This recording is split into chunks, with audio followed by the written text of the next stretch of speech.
Selebgram Agnia Punjabi atau Emi Agnia tampak menangis saat menghadiri konferensi pers di Polresta Malang Kota terkait kasus kekerasan yang dialami sang putri JAP. Diketahui JAP yang tengah berusia 3 tahun tersebut menjadi korban penganiayaan dari pengasuhnya yakni IPS. Dalam suasana yang kalut, Emi Agnia mengaku heran dengan komentar para netizen di media sosial yang justru menyalahkannya lantaran terlalu sibuk dengan pekerjaan. Ia dianggap terlalu mementingkan pekerjaan sehingga anaknya dalam pengasuhan babysitter di waktu subuh.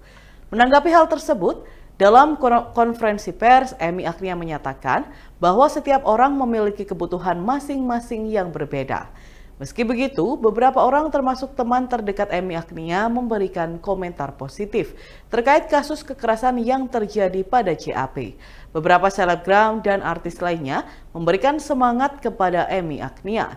Sebagai informasi, Kasat Reskrim Polresta Malang Kota, Kompol Danang Yudanto menyebut, saat ini masih mendalami kasus tersebut, termasuk mendalami rekaman CCTV. Pihak kepolisian juga akan melakukan pemeriksaan terhadap kejiwaan IPS. Terkini, akibat perbuatan IPS yang jengkel terhadap JAP, ia telah ditetapkan sebagai tersangka kasus kekerasan terhadap anak dan kini sudah ditahan. IPS pun terancam hukuman 5 tahun penjara. Oknum TNI Angkatan Laut yang melakukan pembunuhan terhadap calon siswa Bintara TNI telah ditetapkan sebagai tersangka. Ternyata oknum TNI bernama Serda Adan Aryan Marsal itu melancarkan aksinya bersama seorang teman. Kabar ini disampaikan oleh Komandan Detasemen Polisi Militer atau Dandenpom Pangkalan Angkatan Laut Nias, Mayor Laut Afrizal. Adan ditetapkan sebagai tersangka sejak 28 Maret 2024 oleh Denpom setelah pembunuhan yang dilakukannya terbongkar. Setelah ditetapkan sebagai tersangka, Serda Adan dikirim ke Lantamal 2 Padang.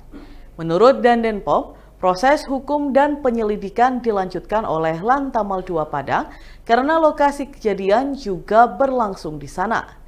Pamen TNI AL ini menjelaskan, pihaknya menerima laporan keluarga korban pada 27 Maret lalu. Setelah menerima laporan, ia langsung memeriksa tersangka. Awalnya pelaku tidak mengakui perbuatannya. Namun setelah diselidiki lebih dalam, barulah ia mengaku sudah membunuh Iwan Sutrisman Telaum Banua. Pembunuhan itu dilakukan bersama temannya yang bernama Alvin.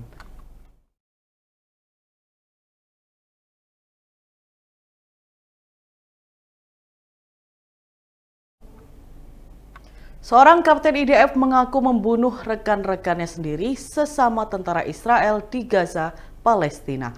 Bahkan disebutkan jumlah tentara Israel yang tewas bukan disebabkan oleh Hamas, melainkan pembunuhan rekannya sendiri.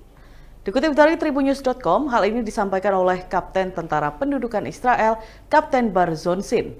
Ia mengaku menerapkan protokol Hannibal terhadap rekan-rekannya sendiri sesama tentara Israel di Gaza. Protokol Hannibal adalah aturan dalam ketentaraan Israel yang membenarkan tindakan pembunuhan terhadap prajurit atau warga Israel yang ditahan atau disandra oleh musuh. Akibat serangan banjir Al-Aqsa, sebanyak 1.200 orang dilaporkan tewas. Namun Bar mengindikasikan korban di pihak Israel lebih banyak disebabkan oleh aksi protokol Hannibal ini. Saat dikonfirmasi, Bar menyebut jika tindakan itu mungkin terjadi. Menurutnya, lebih baik menghentikan aksi penculikan dengan menembak sendiri tentara mereka. Namun ia tidak memastikan apakah keputusan ini merupakan perintah dari IDF untuk menerapkan protokol Hannibal. Akan tetapi, Bar menjelaskan jika memang banyak langkah operasional yang harus diambil.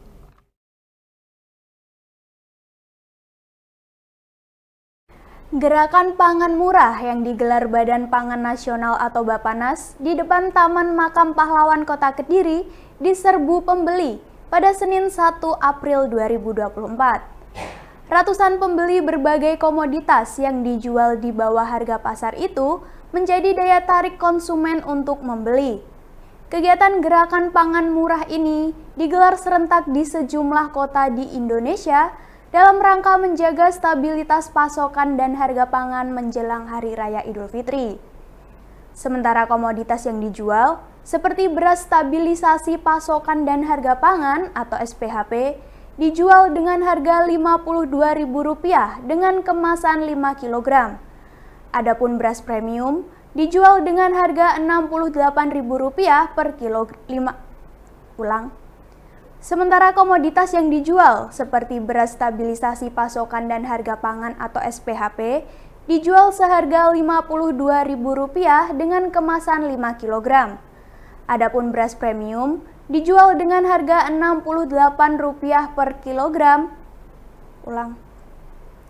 Sementara komoditas yang dijual seperti beras stabilisasi pasokan dan harga pangan atau SPHP dijual seharga Rp52.000 dengan kemasan 5 kg.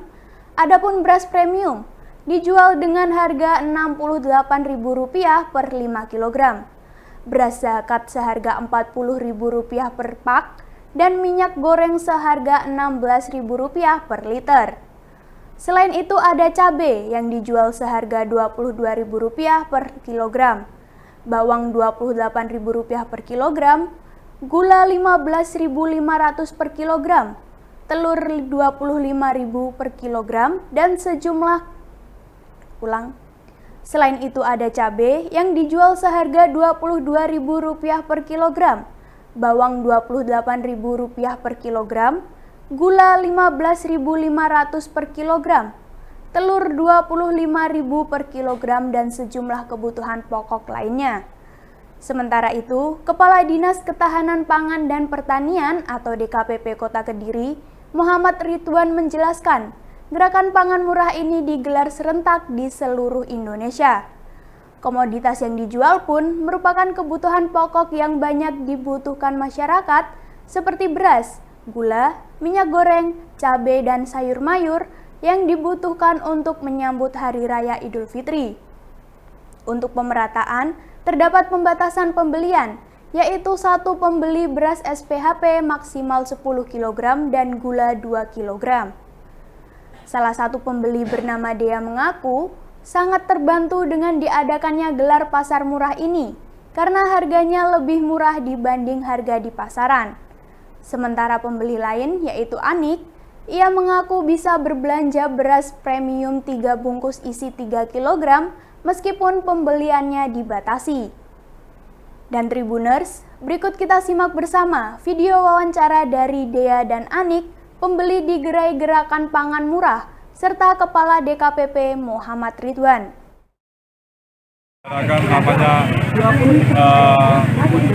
Gerakan pangan murah dan dilakukan serentak di seluruh Indonesia atau 38 provinsi dan 514 kabupaten kota. Yang kita jual tentunya adalah kebutuhan pokok yang hari ini kami perkirakan dibutuhkan oleh masyarakat. Khususnya beras, ada gula, ada minyak, dan sayur mayur, dan juga ada telur dan sebagainya yang khususnya dibutuhkan sekali lagi untuk kegiatan masyarakat menyambut Idul Fitri. Ada pembatasan, Pak? Ada pembatasan untuk beberapa item, yaitu gula sama beras SPHP. Jadi maksimal untuk beratnya beras SPHP ini 10 kg per pembeli, untuk gulanya 2 kg per pembeli. Beli telur sama minyak. Berapa telurnya? Telurnya beli 1 kilo, harganya Rp25.000. Kalau minyaknya 2 liter, harganya Rp32.800. Harga ini harga lebih murah di pasaran apa lebih mahal ini? Bapak Ibu, kami perkenalkan sekali lagi ya, untuk kami yang mengisi di gerakan pangan murah, kami informasikan dari sebelah timur ada gula pasir, tapi dengan adanya pasar murah ini merasa terbantu ini ya? utuh, harga Oke. beras premium Berapa harganya? 3 kiloan saya beli 3. Oh, udah dibatasi ya? Boleh? Dibatasi hanya 3 untuk yang 3 kiloan. Kemasan 5 kilogram? Yang untuk yang 5 kiloan dibatasi hanya 2. Oh iya. Terus beli apa lagi? Gimana Pak? Beli apa lagi selain itu? Udah ini sementara berasnya dulu aja. Oh iya. Satreskrim Polres Malang telah mengamankan 2 terduga pelaku pembunuhan di Desa Mangliawan, Kecamatan Pakis, Kabupaten Malang pada Minggu 31 Maret 2024 malam. Sebagaimana diketahui, dugaan perampokan disertai pembunuhan ini terjadi pada Jumat 22 Maret lalu. Korban Sri Agus Iswanto, 60 tahun, tewas dengan keadaan mengenaskan. Kasat Reskrim Polres Malang, AKP Ganda Syah mengatakan, kedua pelaku kini masih diperiksa di Polsek Pakis. Ganda masih belum bisa menjelaskan secara gamblang apa motif dan tujuan dari terduga pelaku melakukan hal itu. Namun ia menyebutkan bahwa mereka masih tetangga korban sendiri. Seperti yang diberitakan sebelumnya, peristiwa pencurian disertai kekerasan terjadi pada saat Agus dan kakaknya, Esther Sri Purwaningsih, 69 tahun, berada di rumahnya. Pada saat itu kondisi kampung memang tengah sepi, karena kisaran pukul 19 malam waktu Indonesia Barat, warga sedang menjalankan ibadah tarawih.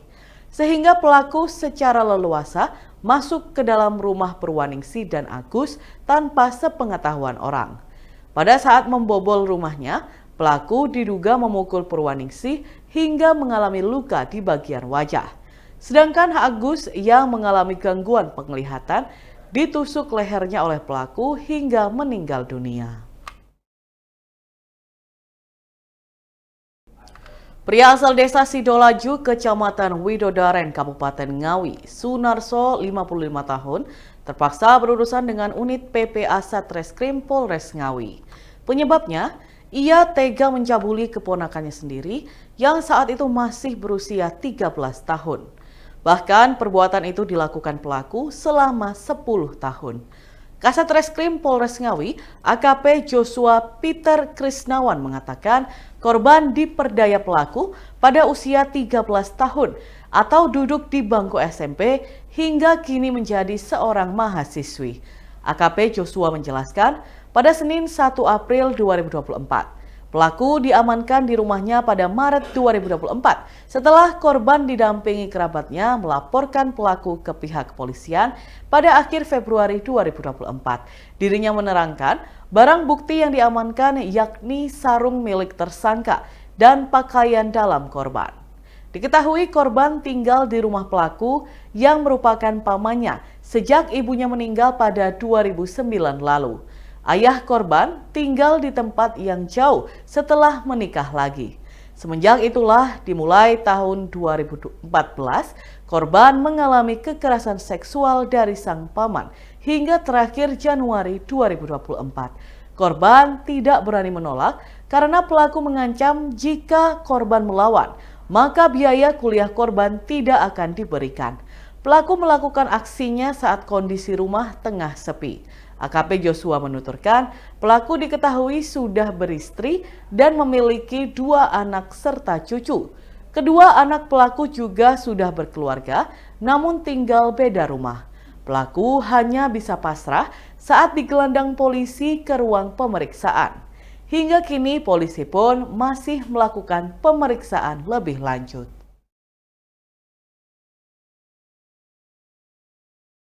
Download Tribun X sekarang, menghadirkan lokal menjadi Indonesia.